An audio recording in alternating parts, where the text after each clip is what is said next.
Imagine being a business owner in the year 2020, first the coronavirus pandemic, then riots? Let me get this straight. They're rioting in Minneapolis because George Floyd was killed by an officer who knelt on his neck until he died. 3 other officers stood around and watched. All 4 were charged right away. The principal officer has been arrested and charged with murder. The others have now also been charged with aiding and abetting. The vice president of city council is black. The attorney, U.S. attorney for the state of Minnesota is black. The U.S. member of the House in that district is black. The mayor is a left-wing Democrat who's very sympathetic with the people that feel that the police are out to get them. What makes any of these protesters believe that justice will not be served? Instead, rioting? And hearing your frustrations, and I would love for you to share them with the community right now, because you and so many others are going through such a rough time. How was last night? Scary. I live in the high-rise right back here, and I seen them as they came down Lake Street. But then they turned and started coming over here, and I'm sitting out looking out my window. And they went straight to Office Max, the dollar store, and every store over here that I go to. I have nowhere to go now. I have no way to get there because the buses aren't running. These people did this for no reason. It's not going to bring George back here. George is in a better place than we are. Last night, I'm going to be honest, I wish I was where George was, because this is ridiculous. These people are tearing up our livelihood. This is the only place I could go to shop. And now I don't have anywhere to go. I don't have anywhere to get there. And imagine being the mayor of a city like Atlanta, which saw fires. Above everything else, I am a mother. I am a mother to 4 black children in America, one of whom is 18 years old. And when I saw the murder of George Floyd, I hurt like a mother would hurt. And on yesterday, when I heard there were rumors about violent protests in Atlanta, I did what a mother would do. I called my son and I said, "Where are you?" I said, "I cannot protect you, and black boys shouldn't be out today. So you're not going to out-concern me and out-care about where we are in America." I wear this each and every day, and I pray over my children each and every day. So what I see happening on the streets of Atlanta is not Atlanta. This is not a protest.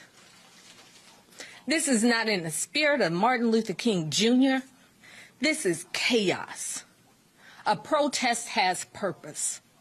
When Dr. King was assassinated, we didn't do this to our city. So if you love this city that has had a legacy of black mayors and black police chiefs and people who care about this city, where more than 50% of the business owners in Metro Atlanta are minority business owners. If you care about this city, then go home and pray that somebody like Reverend Beasley will come and talk to you and give you some instructions on what a protest should look like and how you effectuate change in America. Ice Cube offered this charming observation. How long will we go for blue and black crime until we strike back? End of quote. Before we strike back? It is rare for the cops to kill anybody, let alone a black person, let alone an unarmed black person. Look at this from the Washington Post. U.S. police officers have shot and killed the exact same number of unarmed white people as they have unarmed black people, 50 each. End of quote. Strike back? Heather McDonald with the Manhattan Institute says that a cop is 18.5 times more likely to be killed by a black man than an unarmed black man is to be killed by a cop. Senator Cory Booker says this is all about, quote, deep injustices, end of quote. I wish we lived in a nation that 30 plus years later, there weren't still hundreds of thousands of parents feeling like they have to teach their black boys about how not to get killed by police. In other words, being a black man in America isn't easy. The hunt is on. And you're the prey. All I'm saying is, survive. why do they keep talking about police brutality against black people when in fact the studies show that cops are more hesitant, more reluctant to pull the trigger on a black suspect than on a white suspect? Unfortunately, politics involves telling people what they want to hear. And what people want to hear is that a certain kind of villainy can explain almost all of it. Now, there's no such thing as a lack of villainy among human beings. Anytime you take any large group of people, you have an almost inexhaustible source of sins. And if you want to look into all those sins, you can go on forever looking into them. The question is whether those sins explain the numbers you're talking about. Mm-hmm. To what extent do you find that then that the welfare state is trying to preserve an ethos which precisely, I understand you to say, we need to liberate ourselves from? Yes, that politics really involves getting people to vote for you. And people vote for you when they think that they can depend on you, when they are dependent on you. To the extent that people become self-reliant and can feel they're perfectly capable of taking care of themselves, to that extent do you lose your hold on their votes. How do we know politicians frequently lie to advance an agenda to get votes? Because every now and then you'll get one to admit it. Jerry Brown served as governor in California twice, 2 terms each. But in the middle, he was out of the office for a number of years and assumed he was never going to run again. That is why you got this candid assessment of what politicians really think and what they really believe from Jerry Brown when he was out of office. Listen to this. And you said something a moment ago that I have to follow up on and I have to draw you out on. You said you don't have to lie anymore now that you're not a politician. What did you lie about when you were governor? Well, it's all a lie. What did you lie about? What did you lie about? All right, here's what. You run for office and the assumption is, oh, I know what to do. You don't. I didn't have a plan for California. Clinton doesn't have a plan. So you said you had a plan. You said you had a plan for California. Well, you lied because you didn't have a plan. You say you're going to lower taxes. You're going to put people to work. You're going to improve the schools. You're going to stop crime. Crime is up. Schools are worse. Taxes are higher. I mean, be real. This room looks very... What happened? What? You fell off the sofa, you stupid. I know I fell off the sofa, madame. There's no need to tell me. Everything I do is carefully planned, madame. I know that. Now then.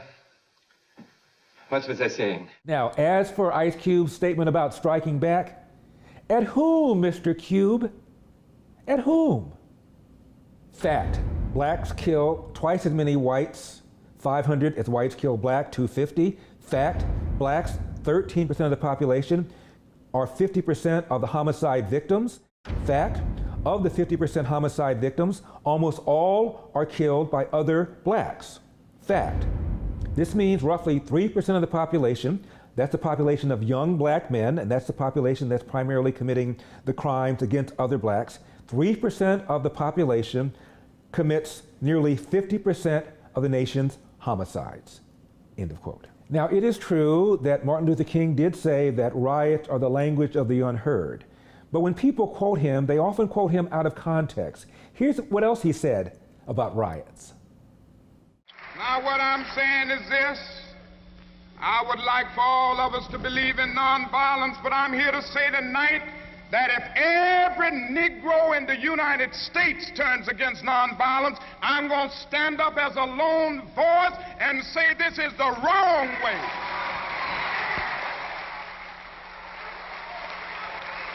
I will never change in my basic idea that nonviolence is the most potent weapon available to the Negro in his struggle for freedom and justice. That was September 27, 1966, the following year at Stanford.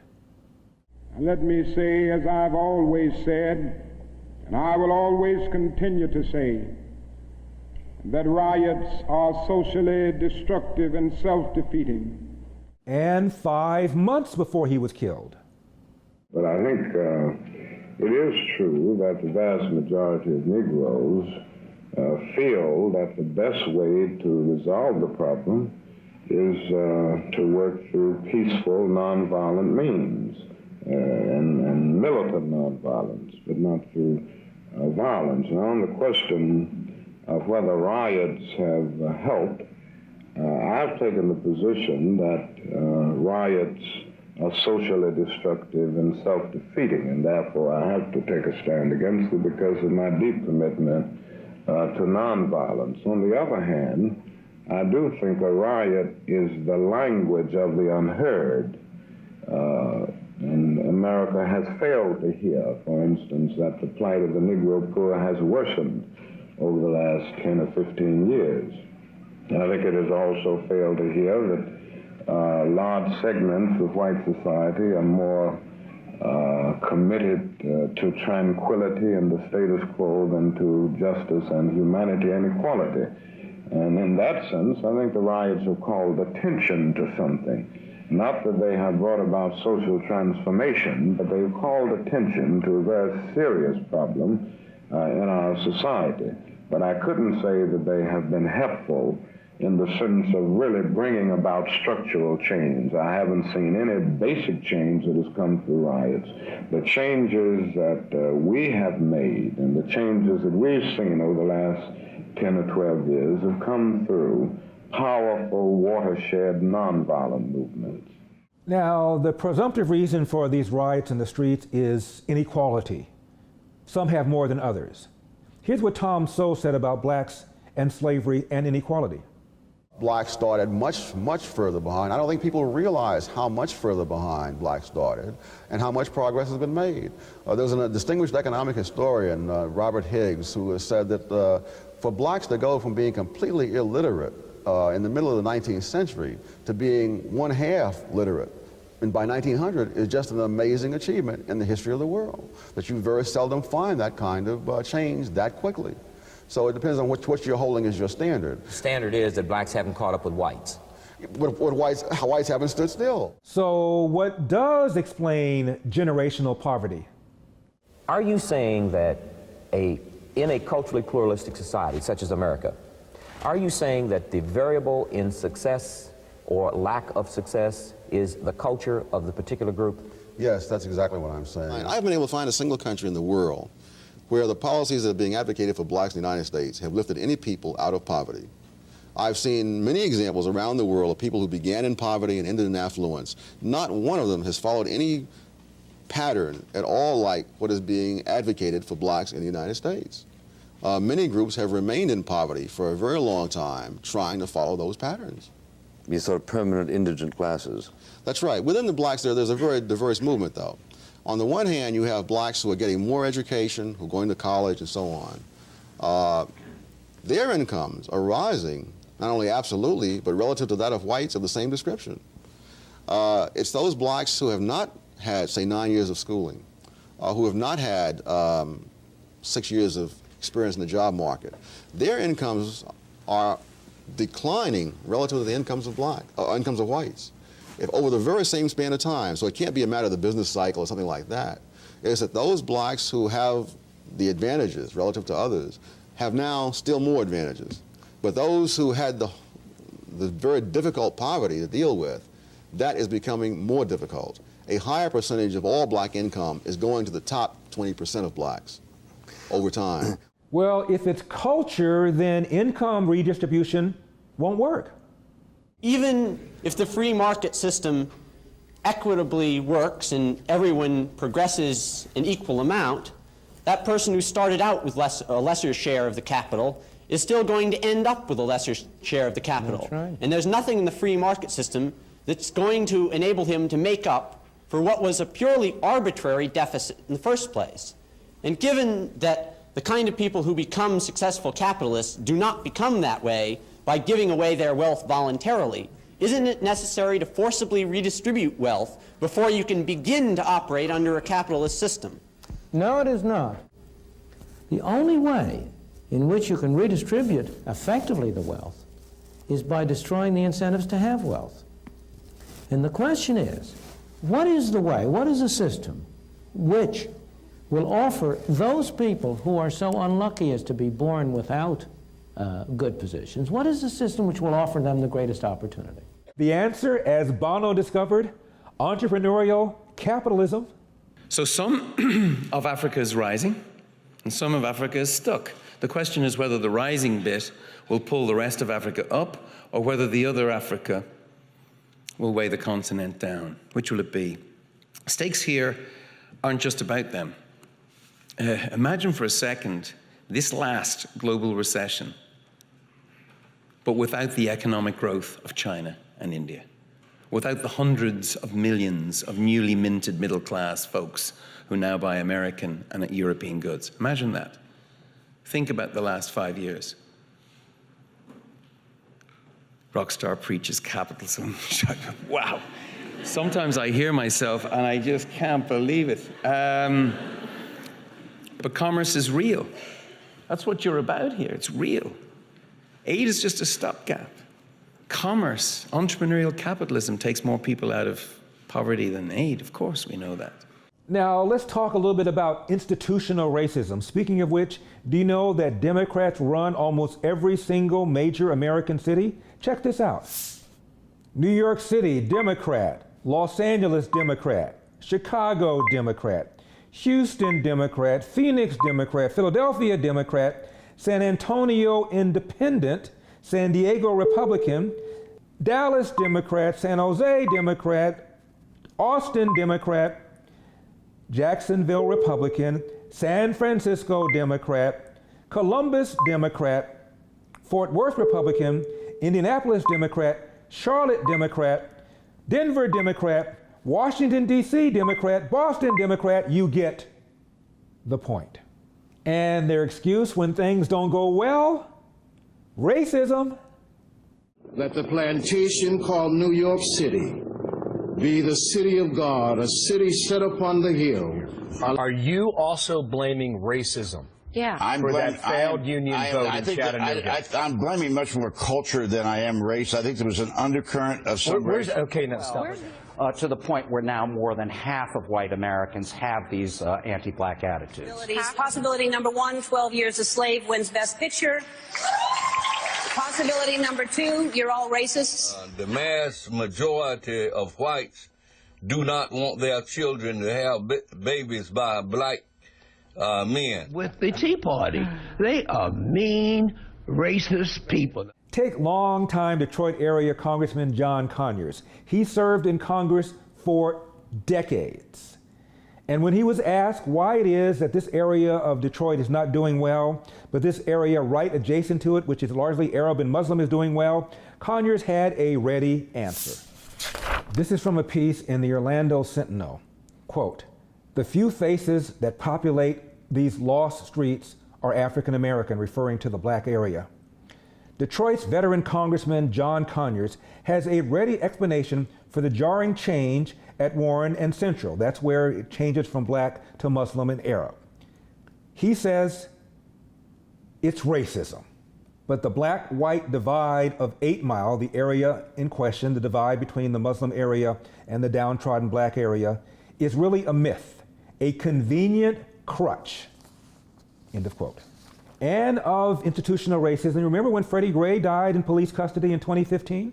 After a peaceful start, violence broke out near the end of the Freddie Gray demonstration. Windows were smashed in vehicles in some downtown buildings. Some of the worst violence came as baseball fans were arriving at Camden Yards for the Orioles-Red Sox game. Police in riot gear were pelted with bottles and cans that were being tossed, and reports say that 12 people were arrested.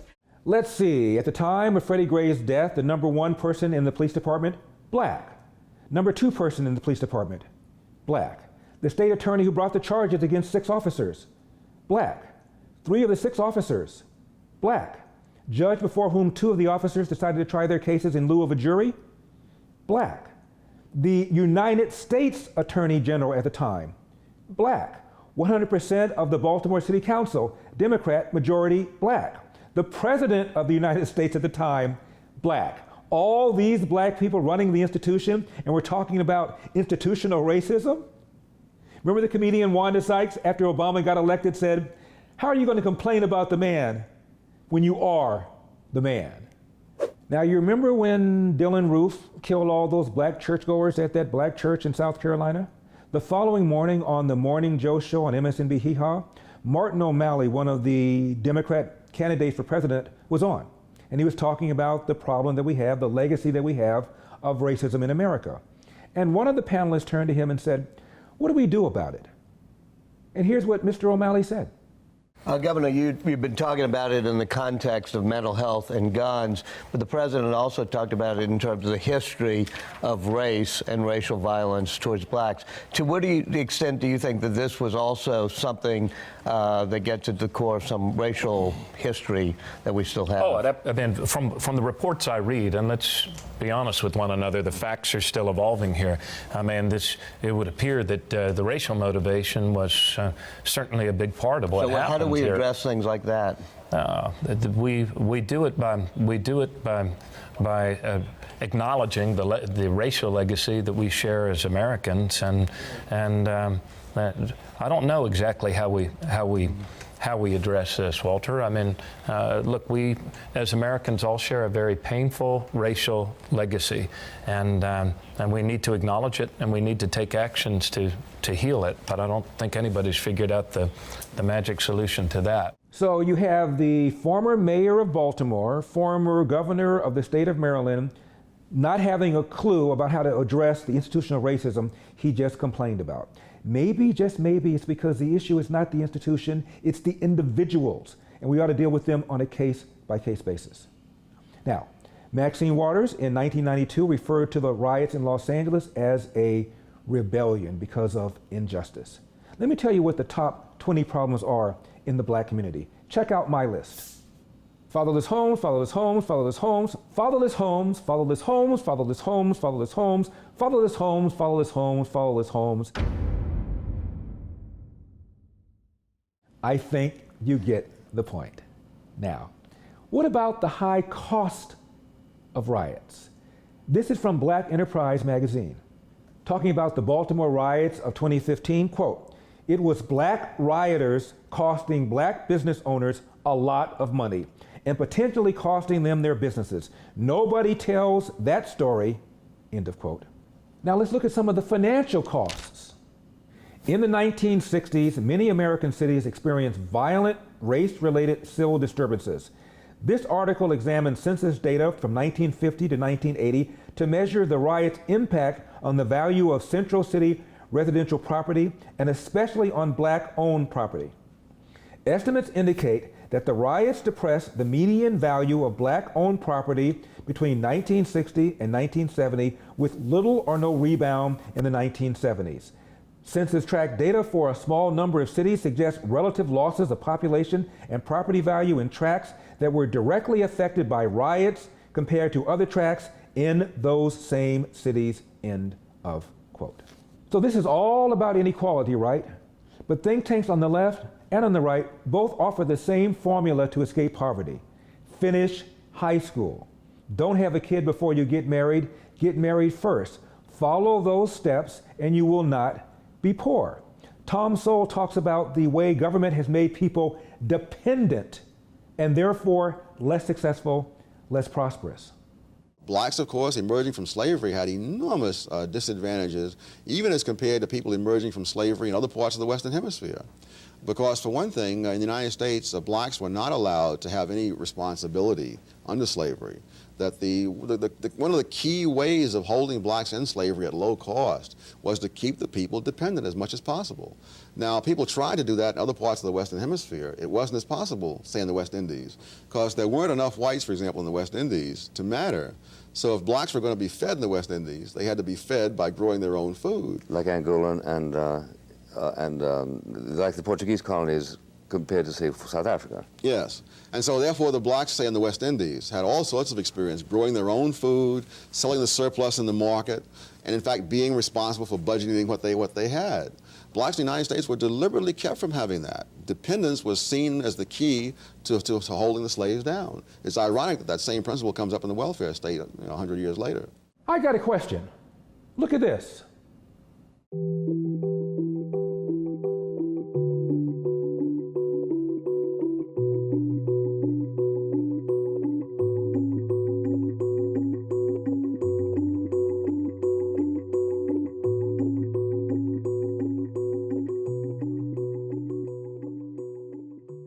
Is this going to be deducted from my reparations account? But then I guess I shouldn't worry because according to Joe Biden, if I voted for Trump, I'm not really black, right?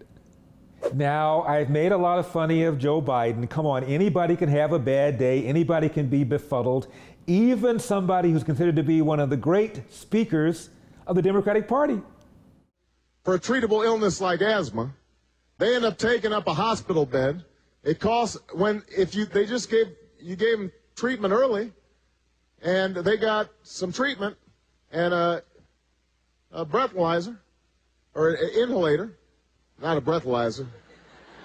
What they'll say is, well, it costs too much money, but you know what? It would cost about the same as what we would spend over the course of 10 years. It would cost what it would cost us. All right, okay, we're going to.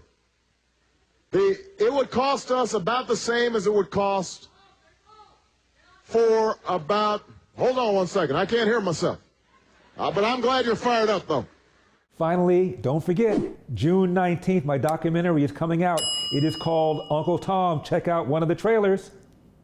I focus on 3 things: belief in God, belief in myself, and my belief in the United States of America. Being a black conservative is just natural. It's what my family raised us on: faith, family, individual responsibility, education, service to the nation, an entrepreneurial mind. Being a business owner in America is one of the greatest privileges of being an American. I think black Americans should believe and uphold the ideas of constitutional inherent rights. I always felt that if I worked hard, that I could overcome the circumstances of my life. I never felt that because I was black or I was poor or a woman, that I couldn't do something. Humans are naturally conservative. You grow up being taught to work hard for what you got. You don't grow up being told you're gonna get something because you just want it. Like, you ain't gotta work for it. But Democrats, they say, hey, we give you everything for free. That ain't reality. Coming to a home theater near you, and be sure and check out our trailers on UncleTom.com. Also check out the Uncle Tom merch. Be the first in your hood to get your Uncle Tom shirt. I'm Larry Elder, and we've got a country to save, and I'll see you next time.